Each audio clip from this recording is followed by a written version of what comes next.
Fermez les yeux et imaginez la France. Vous volez au-dessus d'elle, de son histoire, de son patrimoine, de sa gastronomie, de plaines en forêt, de vallons en collines, jusqu'à ses zones commerciales.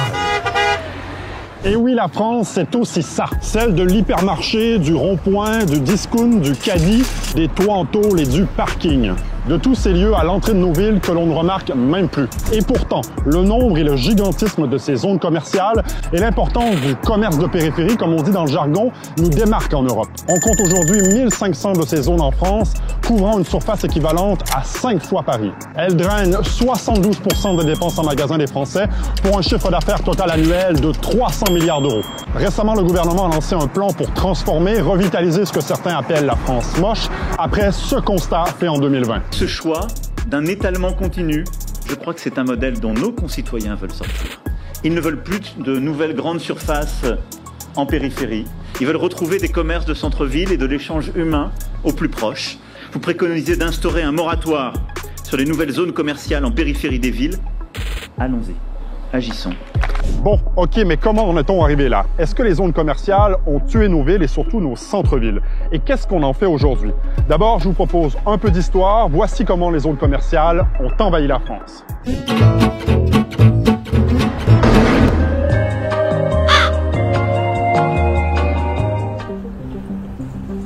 Pour commencer, il faut raconter l'histoire de la grande distribution et surtout de son temple, l'hypermarché. Depuis les années 60, c'est le poumon, voire le point de départ de la plupart des zones commerciales. Et vous allez voir, c'est une invention surtout française.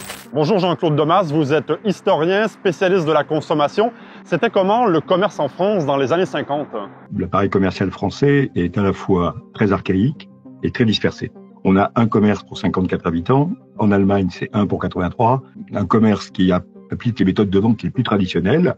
La romancière Annie Ernaux, dans son livre Les armoires vides, décrit précisément un de ces commerces, qui est l'épicerie café de ses parents, à Yvetot, en Normandie. Elle décrit un magasin mal aménagé, désordonné, où il n'y a aucune hygiène, où on vend des produits de qualité inférieure. Pour vous donner une idée, le premier supermarché arrive en France en 1958, alors qu'il y en a déjà des milliers aux États-Unis. Mais très vite, comme ailleurs, les 30 Glorieuses vont tout changer. Les salaires et le niveau de vie augmentent, la bagnole se démocratise. Bref, une société de consommation de masse émerge et elle demande que ça, des énormes magasins et des gigantesques parkings.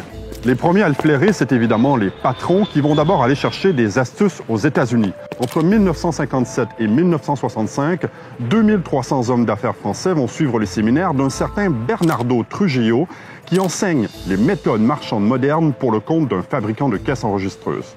Trujillo, c'est le pape de la grande distribution. Il vante aux Français le libre-service, les grandes surfaces et des formules choc comme « no parking, no business », « empilez haut, vendez au prix bas » ou pour justifier ce qu'on appelle les prix d'appel, des îlots de pertes dans des océans de profit.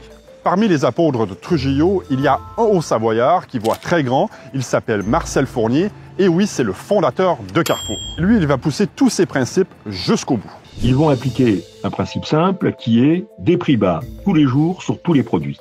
Et il faut vendre de tout sous un même toit, donc de l'alimentaire et du non-alimentaire, parce qu'il faut attirer le plus grand nombre de clients possible pour que, puisqu'on baisse les prix, ça soit rentable. Ce choix qui paraît étrange à tout le monde, que Walmart n'adoptera pas avant le milieu des années 80, parce que personne n'y croit aux États-Unis. C'est complètement opposé à cette philosophie, un îlot de perte dans un océan de profit.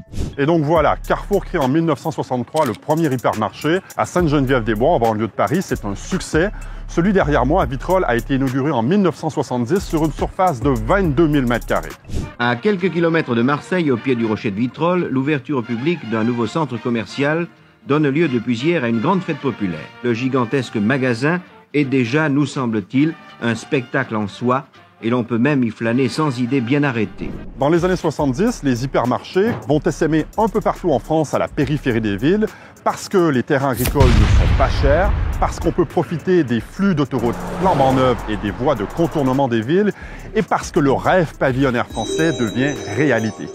Voici comment ça se passe par la suite. On va observer une deuxième phase de développement, cette fois de boîtes, de grandes et moyennes surfaces spécialisées qui vont venir profiter de la proximité de l'hypermarché pour bénéficier effectivement des flux de fréquentation. Et petit à petit, vont se constituer des zones commerciales, ce qui explique leur grand succès finalement. Si le consommateur possède une automobile, il peut aller partout.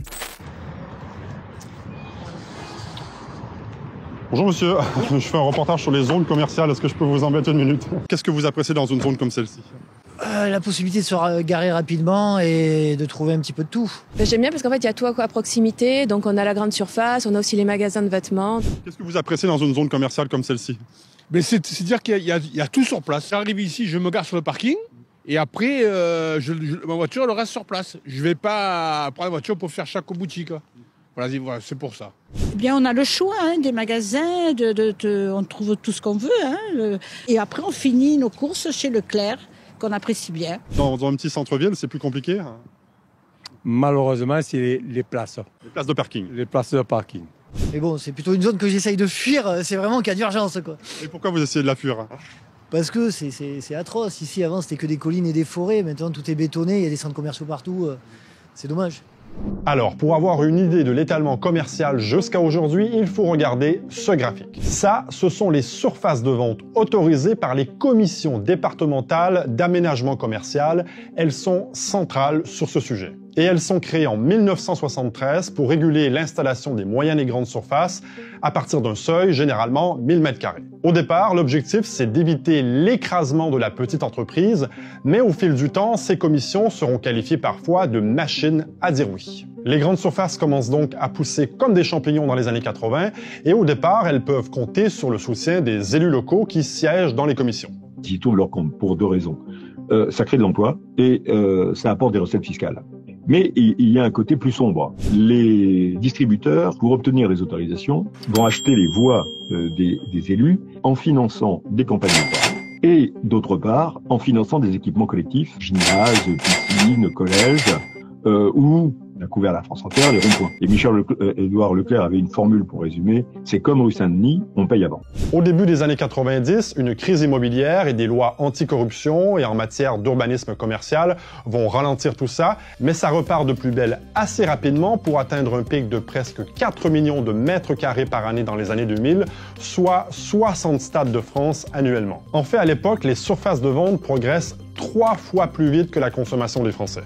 Enfin, dernier point d'étape, en 2008, Nicolas Sarkozy libéralise le secteur sous la pression de l'Europe et supprime ce qu'on appelle le critère de densité commerciale. En gros, on construit même quand il y en a déjà assez pour tout le monde. Dans le sud de la France, j'ai rencontré une ancienne commerçante, Martine Donnette. Avec son mari Claude Zillot, elle milite depuis des années contre la concurrence déloyale des grandes surfaces. Leur association a poussé la justice à retoquer de nombreux projets de construction ou d'agrandissement. Ça fait 40 ans qu'on s'aperçoit que le commerce de proximité, ils n'en ont rien à faire. D'abord, on le voit bien, puisqu'aujourd'hui, il y a 62% de communes qui n'ont plus un seul commerce. Et aujourd'hui, on est dans une sursaturation. Quand vous voyez sur Marseille le nombre de centres commerciaux qui ont été ouverts sans aucune analyse sur le commerce de proximité. Donc, on a privilégié toutes ces zones commerciales pour déshumaniser tous les centres-villes, tous les commerces, toutes les zones rurales, tout ça, c'est une vraie catastrophe. Voilà où on en est. Certes, ces dernières années, la construction a fortement ralenti grâce à de nouvelles lois qui ont un peu signé la fin de la récré. Mais ça ne s'arrête pas pour autant, on en reparlera. Reste qu'en un siècle, la surface commerciale a explosé alors que la France a perdu la moitié de ses magasins. Et ça, c'est un signe que le commerce s'est aussi concentré dans les mains d'une poignée de géants qui ont fait de leur secteur le principal responsable de l'artificialisation des sols. Bref, la France est saturée de zones commerciales, elles sont partout, bien pratiques, on y trouve de tout, y compris un modèle à bout de souffle.